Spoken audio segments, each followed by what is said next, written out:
Canada's homelessness crisis. Data shows that there are almost 3,000 unhoused people in the nation's capital, and that is making things difficult for many community groups. CTV's Kimberly Johnson spoke to one man who recently found himself living on the street, and he says it can happen to anyone. Just 5 days ago, Imran Naj landed at the Shepherds of Good Hope. I've owned a condominium with my first wife. I owned a house with my second in Chapel Hill, New Orleans.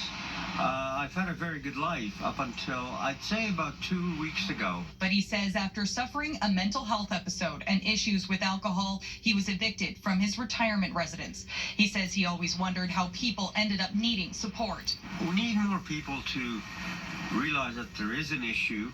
There's a lot of people who are underemployed, living in really bad situations. New data from the city highlights an increase in the number of people experiencing homelessness in Ottawa. The point-in-time count completed in October shows 2,952 people were homeless. That's up from 1,600 people during a similar survey in 2018. The report notes the cost of living and not being able to afford rent were major contributors. The city says the survey is meant to help guide the policies and services that have been set up for people currently experiencing homelessness.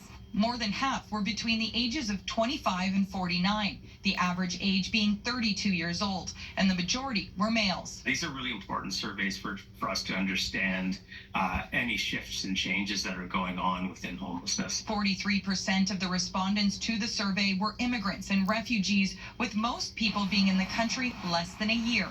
Many people who find themselves sleeping rough have complex health issues, and organizations say there is a dire need to provide more housing and quickly. We need to do a lot more and invest a lot more in permanent supportive housing with wraparound healthcare supports in order to successfully reintegrate these folks into communities. Naj says he's been set up with assisted living, and while he says it's not permanent, he's thankful. And when I get into a proper retirement setting, I deserve that at 69. Kimberly Johnson, CTV News.